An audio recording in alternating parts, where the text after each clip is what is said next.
I am now going to present something on transforming BDS markets. I'm not going to spend a lot of time on this, because it's something that we have covered in previous annual learning events. But it's an updating of this in some ways. So I will rush through the first few slides. They will be available for you afterwards. There's quite a bit of content on there. So if it is new to you, then yes, it will be difficult, I guess, to follow, but you will be able to catch up. And there's the breakout groups later on where you can debate these things as well. So just to take you through, so like the thinking within the AMEA right now. I mean, obviously, the top level ambition is food system transformation and growth. Um, in order to achieve that, I mean, it's fairly obvious that you need high performing agri-SMEs. And it's fairly obvious, well, to most people, but there are some skeptics out there, that BDS is a critical input to enable SMEs to unlock growth. And therefore, the logic goes that quality assurance of BDS must be also essential as well, even though there hasn't been a lot of work on it, in the past few years. Now we're gaining momentum, but until the last few years, there hasn't really been a really big push on this, I would say.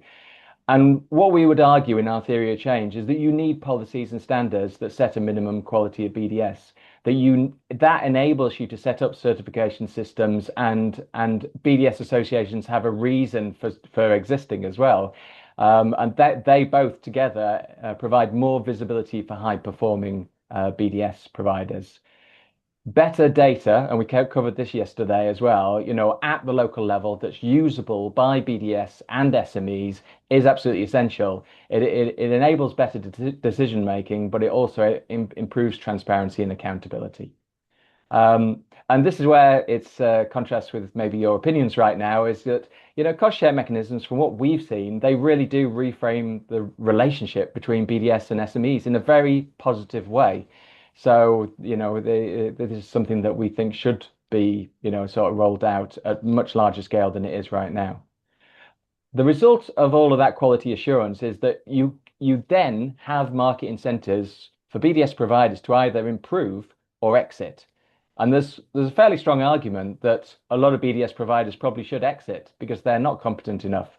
But there are some very good ones. I mean, we heard that yesterday, that of course there's some very good ones, but we should be pushing work to them and enabling them to expand rather than trying to enable all the BDS providers to survive, some of which SMEs will never buy their services because they don't believe in them.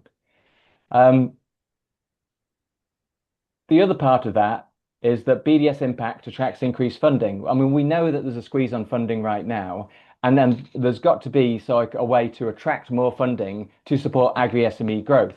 And the only way we will do that is to demonstrate that it's actually impactful. And this is what quality assurance would also give sort of funders a bit more of an assurance on.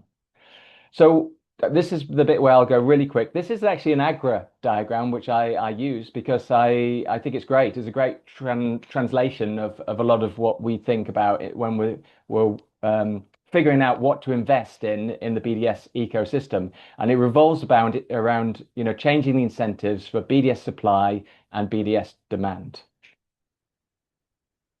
In terms of what we're aiming at, in order to improve supply, improve demand, and move the BDS market to a more mature state, then there's a few things that we want to do. We want to see that it's more market-driven demand. SMEs are actually demanding these services. Yeah, we want to see that there's data infrastructure there that enables this local data sets to be developed, which can be used by individual SMEs and individual BDS providers, but also more broadly within the ecosystem. We want to see that the delivery of BDS is coordinated with other aspects of TA, because TA includes delivery to farmers, to sort of policy levels, and also to enterprises. And we need to see that government plays its role, particularly in coordinating and framing, how all the actors invest in a coordinated way.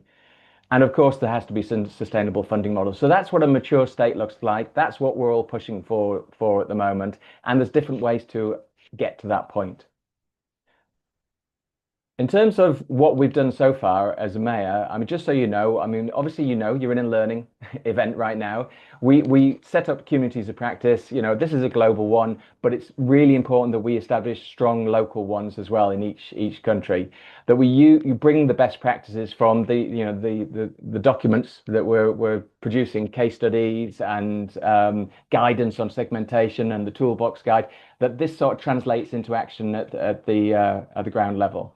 And the way in which you do that is through multi-stakeholder platforms. That's what we heard yesterday, particularly from Peter and Duati. So yes, let's start investing in collaborative mechanisms together, and then we can start developing, publishing, and using standards and guidelines, and helping BDS associations fulfill the role that they can play. So what do we know at the moment, or think we know? Because I wouldn't want to be so arrogant to say that we definitely know all these things, but there's some things that we can be fairly sure about. I put a definition of TA there just so you understand that what I'm talking about is BDS, which is BDS that helps enterprises grow. TA is much broader than that. What we know is that a package of TA is required. So BDS on its own rarely succeeds. It can in some circumstances, but it rarely succeeds. You need an integrated package, and that's what you'll hear about today, I'm sure. That means that when you're looking at return from BDS, when we're looking at a return on investment from BDS, you can't look at that in isolation. Yeah. And the data on say turnover, looking at turnover growth, is very noisy and unreliable. So we need other mechanisms such as honest SME feedback on the quality of BDS. Good BDS creates pipeline and de-risks investment. We were talking about de-risking yesterday. It was that, and your priority yesterday by a margin was about access to finance and investment. So how do we de-risk that, enable more investment to flow? Well, by having better BDS. Willingness to pay, I'm going to go out and go on a limb here and say it should be mandatory in most cases. You should be justifying why you're not using cost share, because there's lots of evidence now that it works. And actually SMEs think that it works as well. BDS associations, this is where we've still got unanswered questions, but we've got to see how, the demand for a BDS association and the survivability of a BDS association increases by the introduction of standards and policies which give it a mandate almost to exist, and for members to see that there's value in coming together to raise standards across the whole ecosystem. Shared data. That's a really difficult problem, but it's one that I'm sure if we actually came together, we would be able to solve. And in the end, if you have sort of shared data and you improve the data, then you'll improve sort of the quality of BDS.